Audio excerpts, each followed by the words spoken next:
at 4 is primary election day in Michigan. There are some major primary races in our state, including for U.S. Senate and governor. News 8 is your local election headquarters. We will be bringing you team coverage throughout the night. Let's first get to political reporter Rick Albin, who is breaking down the race for governor. Rick, okay, we've got 4 candidates, 2 Republicans, 2 Democrats. Right, and this is going to be a major change election here in the state of Michigan because, as you say, there are 2 Democrats, Jocelyn Benson, current Secretary of State, and Chris Swanson, who is the sheriff of Genesee County. Now, in that race, Benson has been shown ahead in virtually every poll. The other one is John James and Perry Johnson, the Republicans that are remaining. It started out with a much bigger field, so it's down to those 4 candidates, and no matter what, no matter who wins tonight in both of those primaries, there will be a new governor in Lansing on January 1st. But I want you to think about something else. There'll be a new Attorney General, a new Secretary of State. There will be 148 members of the House and Senate that will be voted on, and there will be new faces in both chambers because of term limits. In our area alone, in addition to whoever the new governor is, there will be 6 of our state senators that are retiring because of term limits. So when I say change election, I can't tell you if it's going to change to a particular party or not, but there's going to be a lot of change coming, and that starts with this governor's race tonight, Amber. Yeah, big night for sure, Rick.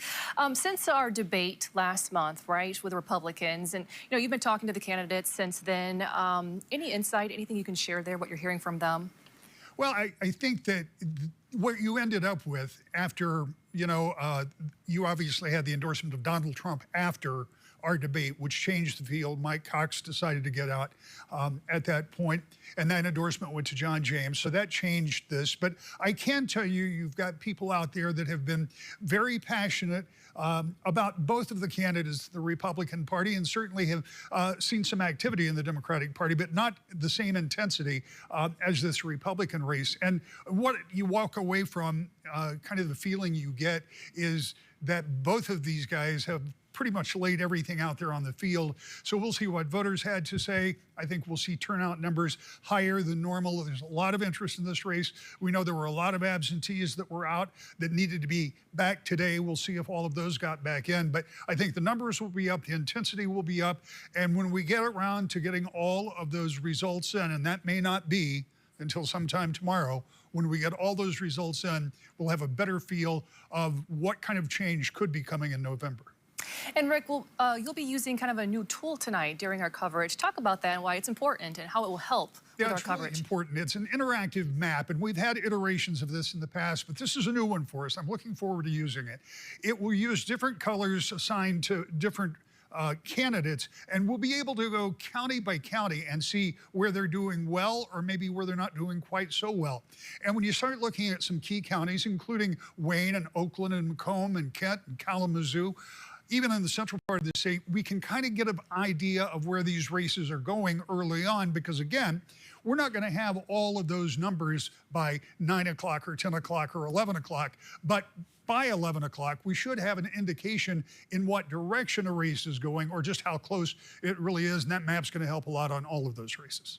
Absolutely. Okay, Rick, and of course, whoever wins tonight will have another debate in October. Yep, we got a spot right over there in the studio, and we're ready to go. All right, Rick Albin reporting for us. Thank you so much, Rick. We'll see you coming up on News 8 at 5. Another major race we will be paying close attention to tonight is the U.S. Senate primary. Will come down to U.S. Representative Haley Stevens, who has the backing of current state party leaders such as Governor Whitmer and Senator Gary Peters, and Abdul El-Sayed, who has been endorsed by progressives like Alexandria Ocasio-Cortez and Bernie Sanders. Whoever wins the Democratic primary will face off in November against Republican Senate candidate Mike Rogers, who narrowly lost in the 2024 U.S. Senate race to Senator Alyssa Slotkin. Let's now get over to News 8's Jamie Livingston, who is live at the polls in Grand Rapids with a closer look at turnout. Jamie?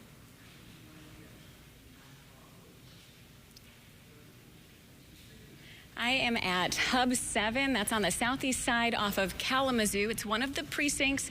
It's one of the voting locations. And I've seen a steady stream of people coming in, including some new voters, first-time voters, which is always exciting. They're celebrating in here. I am joined now by the Grand Rapids City Clerk. This is Joel Hondorf. Hondorp, sorry, excuse me. It's been a pretty busy day around here. Can you just tell me? I know it's kind of like a deep breath moment. We're halfway through. What are you seeing? Well, this August primary it generally is a lower turnout than a November election, but we're seeing a lot of great interest in this election.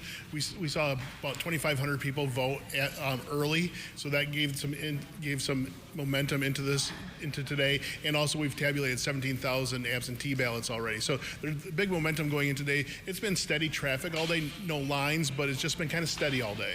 I was looking at the dashboard online, and it looks like lunchtime, things kind of peaked. Is that pretty typical? Yeah, that's normal. So I always say the best time to come to vote is like when we say to drive at 10 and 2. So we're a little past that, but it's still, as you can see here, it's not very busy here. Probably not at any of the other precincts, but we'll see probably a little spike right after the 5 o'clock hours. People are coming in from work, heading home, and then maybe just a little bit towards the end as well as people go back out tonight.